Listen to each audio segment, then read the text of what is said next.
And then, okay, I'm going to start the podcast right now. You're not going to hear anything, but you'll just start hearing me talk, and then I'll introduce you as Coach Ken. All right.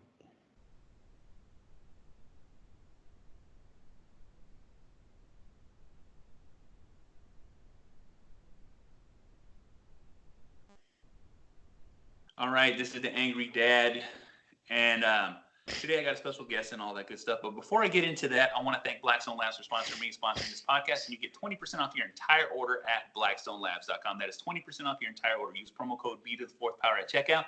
Look, they carry everything you need from pre-workouts, branched-chain amino acids, protein, whatever you need. Whatever your goals are in the gym, they can help you assist you in that. All right, use promo code B to the fourth power at checkout, blackstonelabs.com. Also, too, C&H Concrete, serving the San Francisco Bay Area. That is C&H Concrete, whether it's residential, whether it's commercial, it doesn't matter. Sidewalks, patios, driveways. Look, if you want to cement your whole backyard, they can take care of you. That is C&H Concrete, all right, serving the San Francisco Bay Area. All the information in the notes in the bottom. And today I'm honored to have Coach Ken. All right, this person has achievements in bodybuilding, achievements in business. He's making shit happen, making goals. He's doing what I always talk about. He's making shit happen, and he's at that point in his life where he's doing his thing the way he wants. So, Coach Ken, let the people know a little bit about you. Hey, what's up, man? Thanks for having me on the show. I really appreciate it. A lot of people have been asking me to come on shows and stuff like that for a while. I've been kind of hidden a little bit, but yeah, so, at this point in my life, I'm 51. I'm not doing bodybuilding anymore, but I am still coaching. I have a few people I coach, but I want to build up that client base again after, being with Enhanced Athlete for some time. And, I don't want to be a part of the system anymore. Our government, I don't want to get political, but the way the system works is, we always taught go to school, get a job, keep your job, get that good benefits package, retire. Well, I never really got that. I did at one point, but I started going to the road of entrepreneurship. And that, to me, I always made more money being an entrepreneur than anything else I've ever done. So at this point, I was with Enhanced for a little while. Solar City did sales, did great with them. I own my own gym for a couple years. It still stands in Sacramento. It's Anytime Fitness, right between a CalFit and a 24-hour fitness. People said, you're crazy because of competition. I said, no, competition breeds competition. It breeds money. Exactly. So it's a different animal than what they had. It's small, and it was just for the family type person to go in there and get a good workout. It worked well for a couple of years. We sold it off. And then for right now, like I told you before, my main focus is I have a job. It's like part-time online at home. And I like working from home. I get to control my schedule.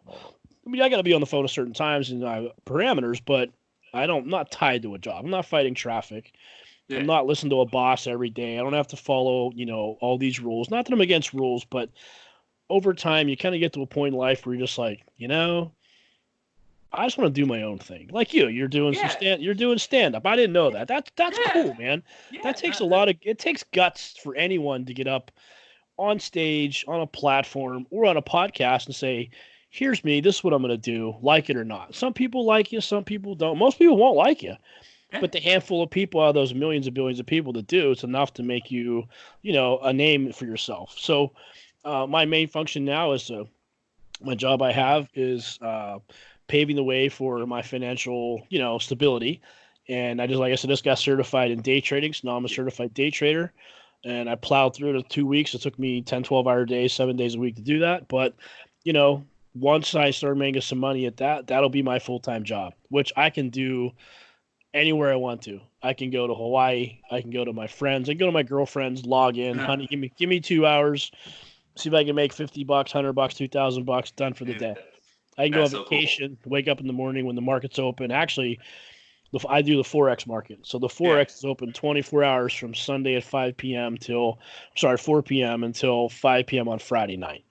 So I got 24/7 for that 5.5 days to get in the market and get out of the market. Like I got trades right now going on. I'm up 122 pips right now. That's probably about $122. Damn. So it's nice. That's my next phase of my life I won't ever retire. I'll still coach. Yeah. I thought about going back to judging again. We'll see. I moved from California, Sacramento, back to Pittsburgh, my hometown, Steeler country, and it's cold here. But what's funny is when you're away from, like you're in California, it's probably warm. What's the temperature? Oh, yeah, it's always warm. Yeah, but I'll tell you, when you go back to a climate that's cold and rainy and wet, you can look at it two different ways. You can complain about it, say it's horrible, or to me personally, I took it as a positive. I'm like, it's 17 degrees. I'm like, this feels good. It makes me feel alive. I feel alive. Yeah, Because it hell, might feel alive, but man, that is cold. I'm like, oh, like I walk out of the gym and it's raining. I'm like, oh, I feel rain because in Sacramento it just doesn't rain much. No, it doesn't. Winter time it does. You take it for Yeah, a little bit, some but it's stuff. just so crazy. Yeah, I get up, get snow in my car. I make a little snowball and throw it to like a stop sign or something like. I being gone 25 years, it's a big change. Yeah, But it's no, a good change too. Home with family again. Especially when you make that geographical change, you're just like, man, it's familiar, but at the same time, we got to get used to it. Yeah, and if someone was born in California or a hot weather state like that to come back, they'd be in trouble. Oh yeah. But from us going out there, it's like heaven. I want to get back a little bit into your online coaching. With the online coaching and programs and stuff like that, how do people reach you on that? And on top of it too, do you do different sets of programs? Do you do sets of for powerlifting, or is it just strictly bodybuilding? I can do powerlifting. It's really not my niche. I've never been a powerlifter, but I did grow up with powerlifters, learning from powerlifters, learning how to be strong. It wasn't the path I took. People have to realize that powerlifting is a neurological muscular function activity, where bodybuilding is more of a breaking down muscle tissue over intensity and time to grow the tissue. Where, an example, I could maybe bench 300 pounds for 3. Not a lot of weight. I watched a guy when I was in my 20s, 165-pound guy, squats 635. Yeah. I was a little guy, a little wrestler. He was probably 30-some years old. Yeah. I mean, that's an exorbitant amount of weight. Yeah, no, right? it's crazy amount, especially for that weight. But he's not big. Yeah. So how can he lift more than me being 200-some pounds, and he's 160 pounds? Yeah. It's because of the way he trains, right? So as far as like coaching, what I mostly do is I really like the bodybuilding, whether it be male or female. Obviously as a guy, I like the male bodybuilding stuff. I'm obsessed with it, but pro levels, I'm into the pro levels. Arnold's coming up soon, so I'm watching that stuff. But as far as coaching, excuse me, I got a cold trying to get over. That's all good. I mostly coach bodybuilders, men's physique. I've coached bikini before. There's not a lot of requests for that. They tend to go to the girl side. Yeah. Women's physique I can do too. And usually what I'll do is for programming is I'll bring someone in. I'll ask them a lot of questions. What are you doing? What's your diet like? How much calories are you eating? Grams. I want to know everything they do, what you're taking, what you're not taking. Yeah. Chemical enhanced, not enhanced. To me, it's irrelevant. That's your choice. But I got to know what you're doing. When is your show? And figure out, okay, so if your show's coming up in 10 weeks and you show me a picture of you and you got to lose like 50 pounds, I'm going to tell you right off the bat, we got to work on getting the fat down. Yeah. You're not going to make 10 weeks. Yeah, exactly. That's an exorbitant amount of weight to drop, especially with the show coming out. And sometimes for females, they can hold a little bit extra water weight, and sometimes it comes off fast, sometimes it doesn't. But I think for me as a coach, I look at how do you look as a physique? How do you look right now? How are the foods affecting your body? Yeah. And I'll tell everybody, I need 16 weeks for a contest prep. Yeah. Ultimately. Yeah, let me tell you right now, that's a decent amount of time, because what it is, just like you said, knowing how foods affect people, and most people that are listening to this aren't going to understand that the ability to absorb food or the ability to eat food and understand that if I eat this certain food, my body reacts this way. And if I eat this kind of food, my body reacts this way. Most people don't pay attention to that. But when you're bodybuilding and you're training, because like I said, before I sustained basically a permanent injury. Someone had ran me over the forklift, and I was on my way to do my first show. I was 300 pounds, 5%, looking jacked as fuck. Right. And I got nailed. But being as big as I was, and I'm very back dominant. So my back was so huge that when I got hit, it's what actually protected me and saved me. But the thing is that, I understand that, a lot of times, people would understand, cheat meals. And when we talk about cheat meals, people would be like, oh, I work so hard, I deserve this cheat meal. I wouldn't have a cheat meal until I was so depleted that my body just wouldn't pump, or I wouldn't have a reaction. And I had this one place. It was a Little Caesars pizza place. And it had to be that Little Caesars, that pizza place. And when I would be so depleted and so hard, and it might be 2 weeks before I would even think about having a cheat meal. And I'd feel so lethargic and sick, and wouldn't know what was going on. And I'd eat that one pizza, and then the next day I'd be 3 times the size, veins pushed out to the skin. Totally. You know what I'm saying? And that's that. I'm just using that as an example. Is when you eat food and you understand food of these kind of calories, these kind of carbohydrates is what makes me better, or what would make me worse. And it's just funny when you talk about it, like you need a certain amount of time to understand that, especially having a conversation with somebody about eating food. Like, what do you eat, and what makes you feel best, and what makes you feel like shit? You know what I'm saying? Right. Because if I don't know these things, I don't know how to train you. Yeah, I got to figure out what they're eating, how their body looks, and then let's change a few things. Or that 16 weeks, the reason I say that is because I need 4 weeks to kind of go through the adjustment period. Yeah. Once I figure out what your body can and can't do in 4 weeks, I mean, I'll learn more along the way. Yeah. But I have to have a basic, a baseline. I'm looking for a baseline. Yeah. If I feed you this amount of food and you come to me and say, hey, Ken, I'm struggling with my diet, I'm having a hard time getting my body fat down, we got to figure out why. Is it hormonal? Do you get blood work done? Excuse me. Is your diet related? Are you too many cheat meals? Are you snacking throughout the day? Are you doing cardio as intensity too high, too low? Because some people do too much cardio. Yeah. It's not always a necessity. Here's an example, right? I had a guy 2 years ago. He was really good physique. He's just leaner and thinner, right? Yeah. Tall guy. But good structure. I mean, super tiny waist, like 20, and the shoulders just would flared out like this. I'm like, dude, you do really good in men's physique. For bodybuilding, his legs, because of his height, if he didn't put on 20 pounds, I said, you're just gonna get crushed. It's just, that's sorry, but that's just the reality. I'm not gonna BS you. Yeah. So halfway through the prep, he said you got leaner and leaner and leaner, looked really good. I'm like, all right, let's just hold it there. Let's keep feeding you more food, fill you out. He's about 6 weeks out. He's everybody says this all the time. I want to be shrink wrap, dry, hard. Yeah. Blah blah blah. I want to look like Dorian Yates. I'm like, but you're gonna look flat. Well, I'll tell him you're not Dorian Yates. And I had this conversation with a lot of people, and I ask you this too. Since Dorian Yates, who else stepped on that stage who looked as dry and grainy as Dorian Yates? It's no hard. one can answer the question. No. There's no one. There's no way to answer the question. But that's the thing, though, too. Is like Dorian Yates was a beginning stage of something, and no one's ever been able to rehash that. Why? It's because the thing is no one can get. Everyone's genetics is different. You know what I'm saying? He just got only one Dorian. He's got dry. He has a dry look to him. Yeah.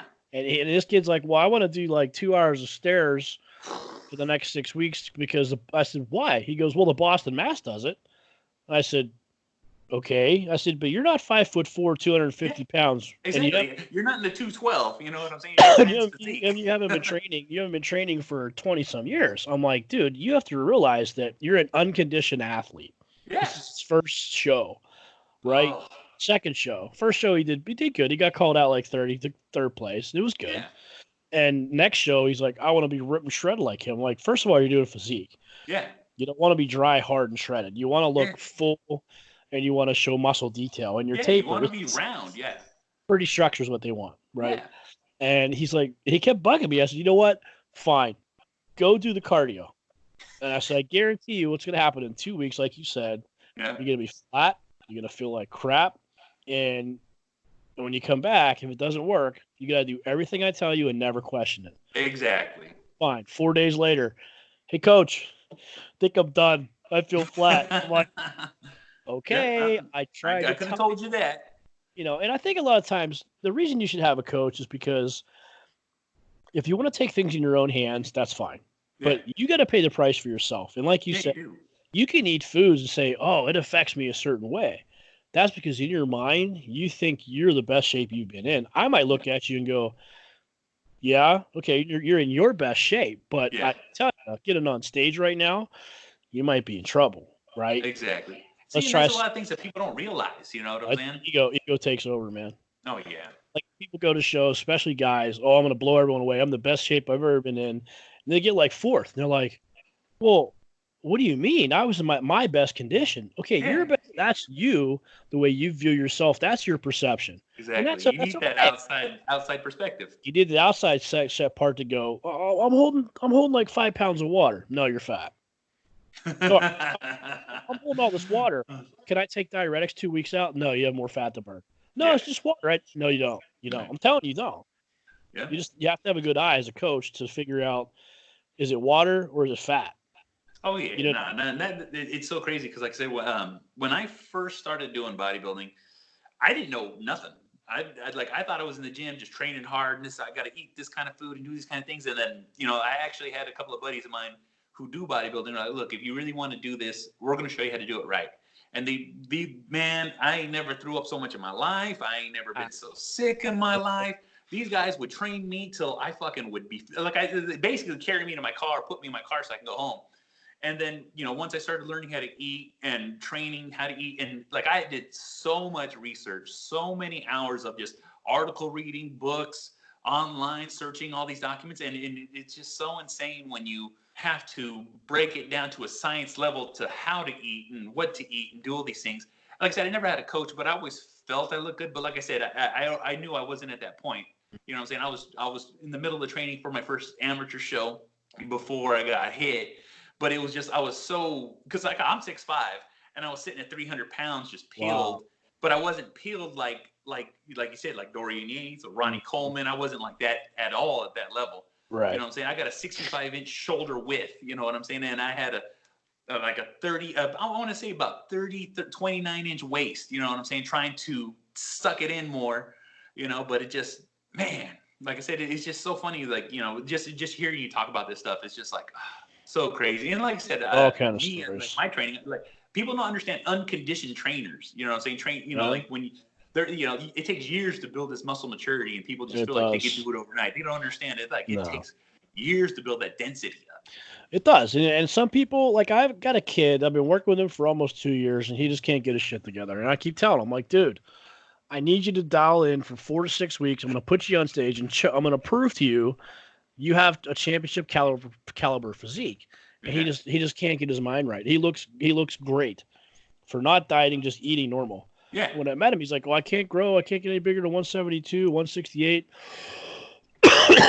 2 weeks, No. he put Yeah. on 9 pounds when I trained Yeah. him. I said, "Now do you understand?" He's like, he needs food. I said, "You have to." He's been metabolic rates like, what was the guy? Juan Diesel Oh Morel. yeah. Just He's like him. fire.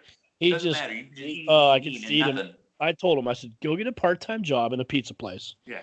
and eat pizza every freaking night, along Yeah. with your foods.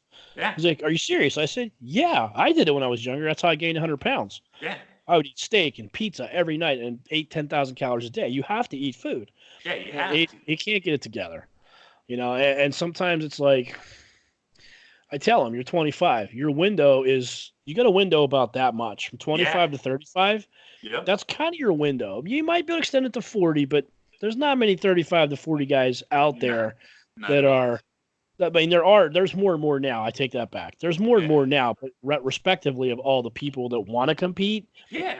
not a lot can continue on past that because your body can burn out. Yeah. Your joint, you don't know what's going to happen. Exactly. And I keep Injuries, telling them, whatever it might be. I'm like, dude, just dial it in, please. Just give me 4 6 weeks. I mean, 4 weeks I can put him on an amateur stage. Yeah. I highly doubt he plays less than 3 Yeah. anywhere in the country.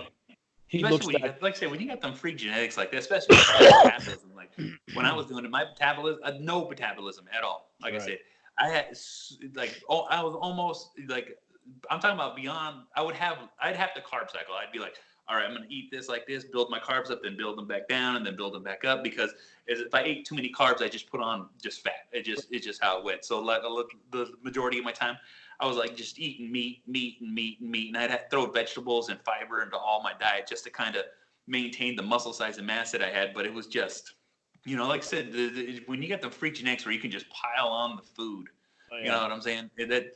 It's just so crazy, It And is. then, talking about all this with Arnold coming up, because you did mention it. Yeah. Any predictions? Man, I'd like to, but I have so many different scenarios of who to pick from because it's an open bag. Oh, it is. There's so many I people mean, coming into this, you know. I wish. I hope he probably won't hear this, but Luke Sandow. I wish he was doing the show. Well, you know what though? I said the same thing. I don't know And why he's not going into this. You know what I'm saying? He placed extremely well in the Olympia. He six, placed extremely well in the Miami. six. You know what I'm saying? So like First he has the size, he has the talent. It's just I don't know if he's doing off season to prepare himself for the Olympia again this year and do a That's couple what of it shows is. after. Yeah, yeah. He's all the guys. Here's what's interesting. Back in the day, 80s and 90s, everyone was doing show after show. Yeah. Kevin Lavarona done like 69 shows. Yeah. Bill Heath did like 14. Yeah. I think maybe 3 or 4 before he turned pro. Yeah. 3. So I don't I guess I understand, but I don't think you have to prep quite that long. No. Because once you're like for Phil Heath, he's at a point now. I know someone that knows him. And they said, I said, is he going to compete this year? He goes, well, he's not sure. I said, are you serious? He just doesn't know. He goes, well, it's kind of like on the bubble. He's kind of like, if I do it and lose, if I do it and win, cool. But there's some competition out there. I'm getting older. And he goes, prep for me is easy now. Oh yeah. But do I want to spend that 6-8 weeks and just really focus? And I'm not sure I want to do that. Yeah, dial in. As far as the Arnold, some of these people have that year-round body shape. It's just it's so hard to maintain it. It's just genetics. Yeah. It's all, to me, pro bodybuilding. I've talked to some other people. In the next podcast I do with Nick, we'll talk about it. If you take gear and you have good genetics, you'll do fine. Oh yeah. If you take gear and you don't have genetics that will accept those chemicals the right way, at the right times, it'll throw everything off. Like for me, chems don't work well for me. I can get bigger, I'll get fuller, but I won't get tighter. Yeah. So as far as predictions, I mean, I'll tell you, stands out is Sergio Oliva. Stands out. Especially because it's his first time doing the show that he's almost paying homage to his father and Arnold. He's on a mission. Yeah, he is on a mission. I've heard him on some other podcasts. He's on a mission for himself, not for his legacy, his father. He just wants to prove to himself he can get this done. So I think like him, Boniak for sure. He's already been there and won. Oh yeah, he has. He's won it. Dexter's won. He's already been there. Yeah. Those are a couple favorites. Ramy, I don't know, dude. I don't know what to say about Ramy. Well, Ramy falls short all the fucking time. I can't ever understand. Is just that people can't help him? He's not listening to the coaches because it just seems weird that he always either comes in flat or unprepared or he's peaked too early. Like I don't get it because like I have so much love for Big Ramy because he the size he has is just unfreaking imaginable. His fucking legs, his shoulders, it's just what's called. But I just don't understand. You know what I'm saying? Like. It's just he's gone from coach to coach. Yeah, I've heard that he doesn't listen sometimes. I don't know. I mean, we all hear things, but I don't know. I just think that he is in a sport that he's too big. I think he's too big. He doesn't fit in the lineup. Like you look at him by himself, he's massive. I saw him at the Arnold 2 years ago. Yeah. I mean, at the Olympia. Okay. He's a big dude. Yeah. He's big and wide. But put him next to other people that are comparatively, like, say, like Kukla or Lenardowitz, he kind of blends in a little bit. Like, you can see he's bigger. Yeah. It doesn't stand out so much. You're just going like, wow.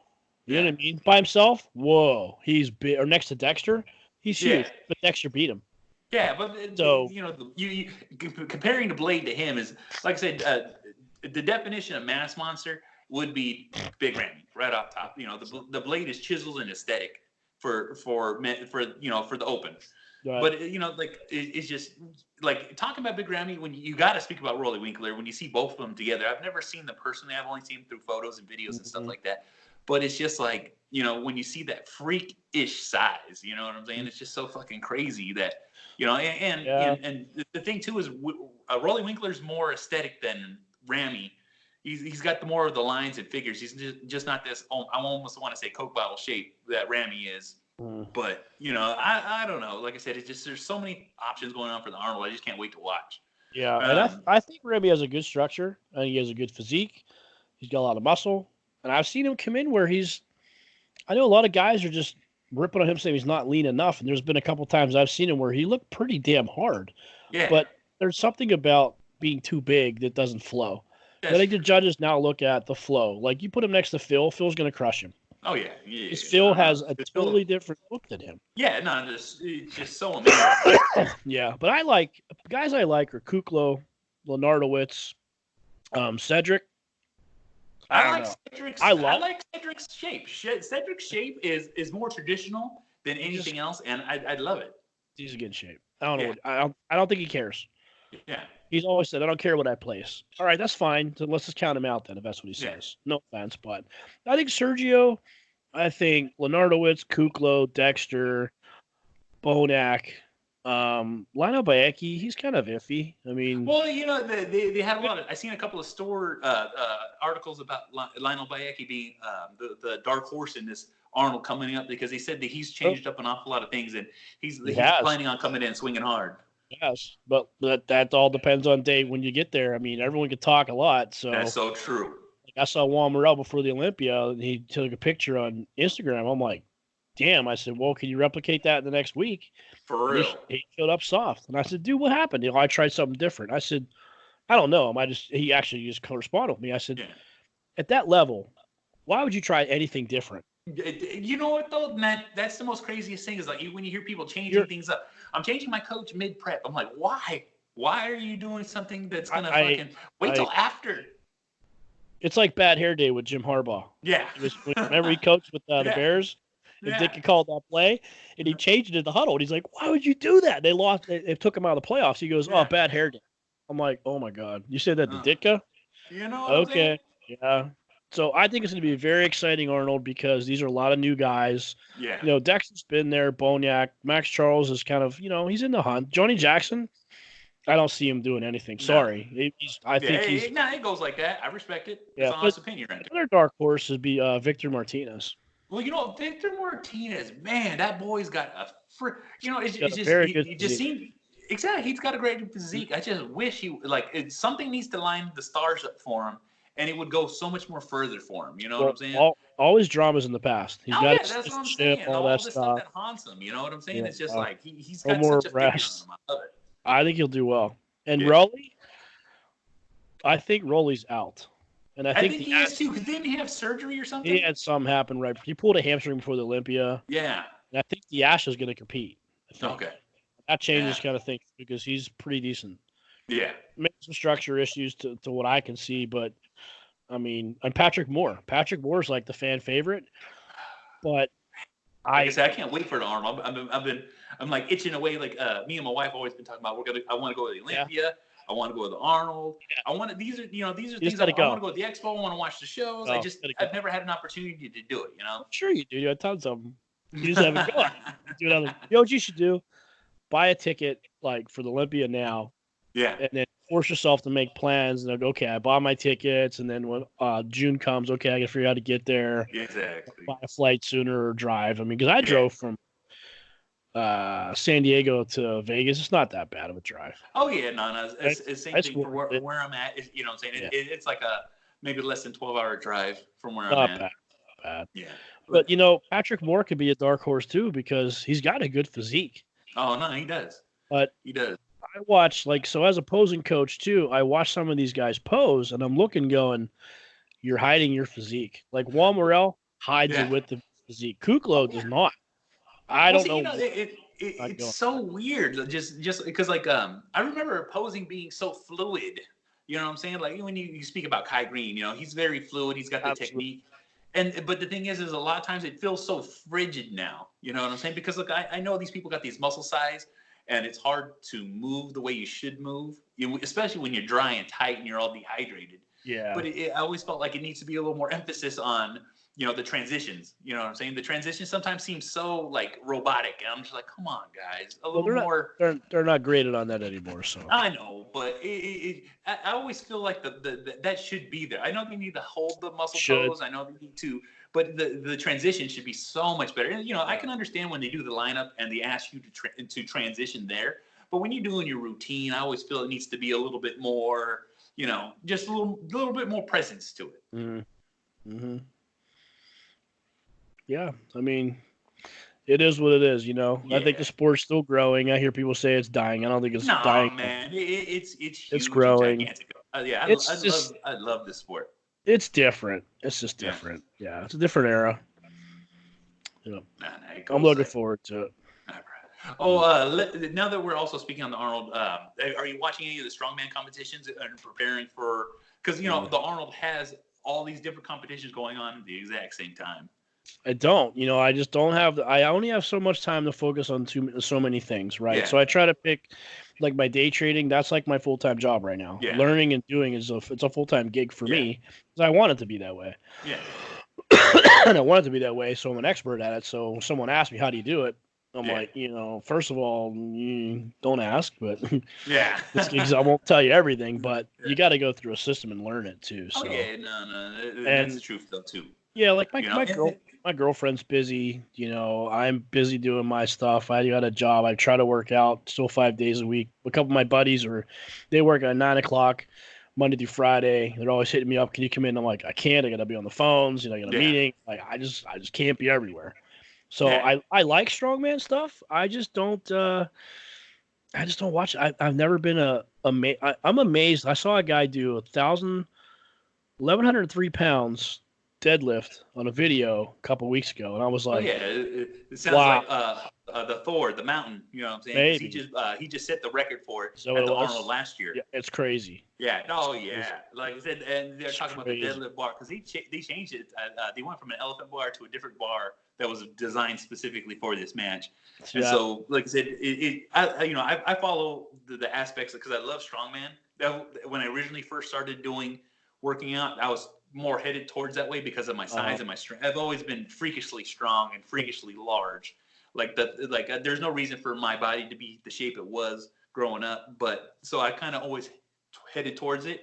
But once I fell into the bodybuilding program, I was like, I like this way fucking more. I love the pump. I love the look. I love, and it's just so much different levels of training. But, like I said, I follow here because I just love to see ridiculous acts of strength. You know what I'm saying? So, I'm waiting to see what's going to happen. I'm rooting for Brian Shaw. Brian Shaw is one of my favorite strongmans. You know what I'm saying? So hopefully, good luck to him. Mm-hmm. And then now let's kind of jump off from there. With your day trading and what you're doing now, let me tell you something right now. Like, the only thing I even know about day trading, because I didn't really hear it, was from Rich Piana, because Rich Piana was the one who did day trading. And he would talk about doing it and like making money and all that stuff. And then now I hear you doing it. It really sparks my interest on the day trading and the amount of money that can be made. Yeah. But it's just like I said, these are things that are out of my realm. I have no idea about any of that stuff. And could you just give a brief description of the day trading? Yeah. So there's multiple ways to day trade. Right. Some people, an example, I had someone in the past tell me their father, he's like, oh, yeah. He's an older guy. He's like, yeah, I do day trading all the time. I'm like, well, maybe you can show me how to do it. Yeah. And he was like, well, yeah, I get the newspaper. I'm like, oh, okay, he's not day trading. Yeah.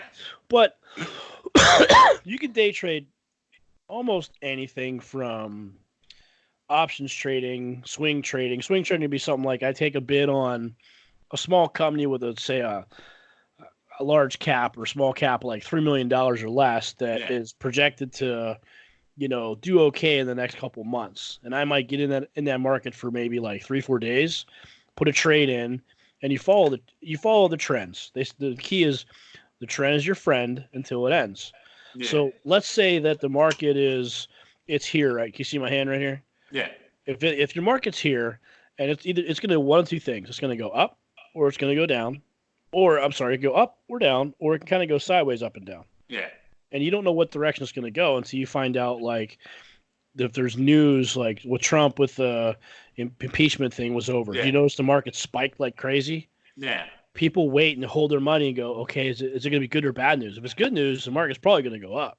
Yeah. So when it spiked, a lot of people probably got in right before that, and then it spiked, they pulled out millions of dollars probably. Yeah. Like hedge funds guys.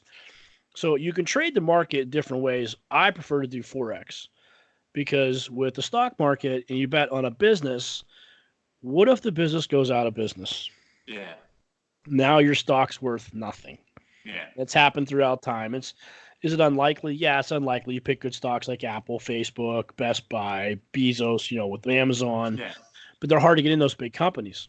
On the Forex market, it was exchanged between, say, the euro and the US dollar. Yeah. Or the first Swiss franc and the Japanese yen. or the euro against the Canadian dollar. Yeah. So these countries rely on their currencies to stabilize their economics, with so to speak. Right? I'm an amateur speaking, so just bear with me. Yeah. But I think I explained it pretty well. Let's say that the Canadians, they have a certain amount of, they want to keep the value of their dollar, right? Yeah. Remember how the dollar for us went down over time, and the euro went up like 120. Now the euro's down to like 94 cents per dollar for us. Yeah. So now our value's gone up. And if you're trading with the US dollar, it tends to be that the trend is better than going against, say, like the Chinese or Japanese yen, because the things in China with the coronavirus and the shipping, like Apple right now and big companies have to ship their products. Yeah. They're kind of stuck. Yeah. Who's going to pay for it? China's not to go, oh, we'll cut you a bill for $2 million. No, sorry. We can't ship some of this stuff because we're stuck. Yeah. So as far as the market goes, if it goes up and it might start going up like this, then down, then up, but the trend shows a line like this, say over the next, say the past week, it's been going up, up, up, up. There's a good chance it's going to stay that way if news is good. But there's also things behind the scenes, say like the London market or the Asian market or the American market. They go in different time zones. Yeah. So there's dead zones and there's active zones. There's trading days and there's trending days. So it's not just like put your money in the euro because it's only, on the Forex, you're betting on lots. So one lot would be 10 cents. So you're only betting like a tenth. I think it's like a 1,000th of a penny you're betting online, where the stock market is dollar per dollar. Yeah. Right. So if you put $100 and the stock goes down $100, you just lost $200. Sorry. Dang. Whereas the Forex, you could do micro lots, you could do mini lots, you could do a standard lot. So you're doing 10 cents per dollar, $1 per dollar, or $10 per dollar.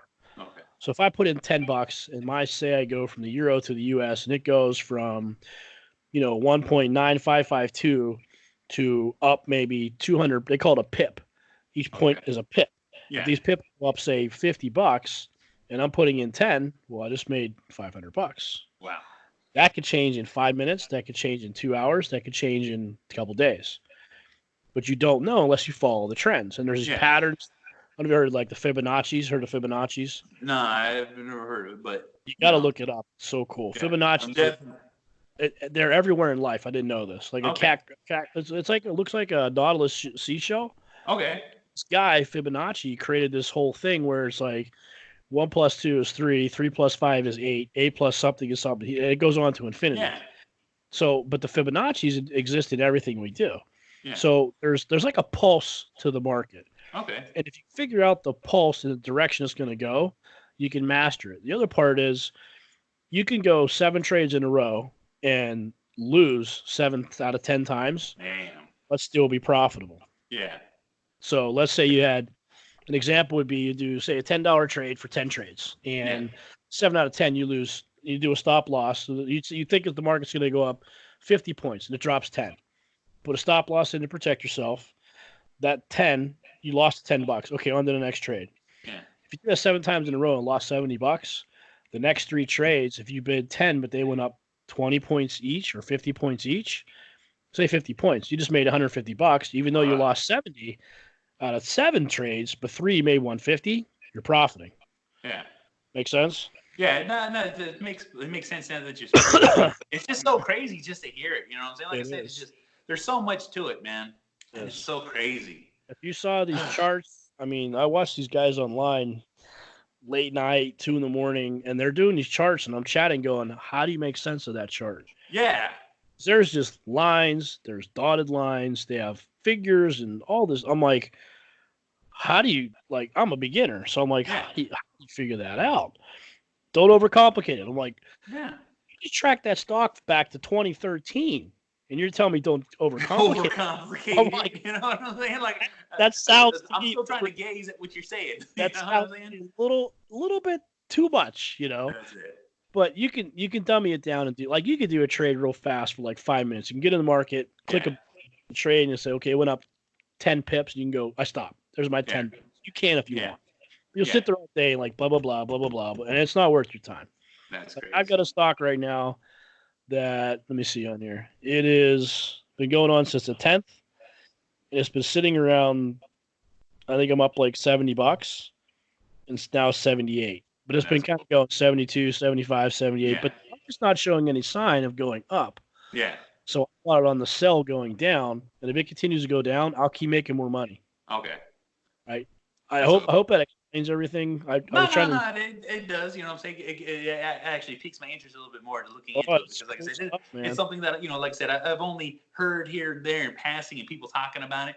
But it makes me almost want to look it up a little bit more Should. to where maybe I can figure something out. Because, like I said, it's just what you're doing, the entrepreneurship of being your own boss and setting your dates and this is what I do and this is when I'm going to do it. It's just so crazy. It's nice. But and like I said, I appreciate you coming on the podcast. I appreciate all your time and just the back and forth and the stories of us. I'm definitely going to want you on again.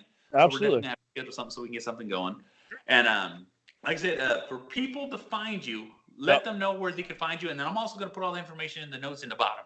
All right, cool. So if you want to find me for coaching or if you just have general questions, I always answer questions. You can either call me by phone at 916-850-9513, or my email is coachkenx, as X marks the spot, at Gmail. I am on Instagram as Coach Ken X. Other than that, I don't use any other platforms to find people. I try to keep a low profile. Facebook page is, I don't really do much on there at all. Well, But the I'll best way tell is you probably something right now. I'll put Instagram. all the information in this bottom. Yeah, through the Instagram. I'll put all your information in there. Let you guys know if you guys want to check this man out. You need some help. You're trying to get these gains. You want to learn a little bit of day trading, or at least in the direction you need to go. Hit this man up. Like I said, this is the Angry Dad. Listen to Angry Dad podcast. You can find me IGTV, YouTube. You want to listen to me? Spreaker, SoundCloud, Stitcher, Spotify, Google Play, Apple Podcasts, Podbean, SoundCloud, Deezer, Chaser, wherever it is.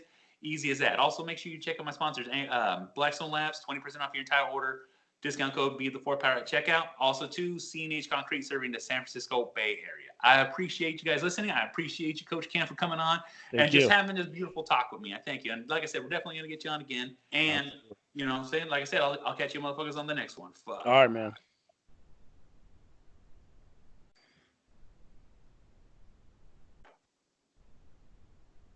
All right. Man, that was a good podcast, bro.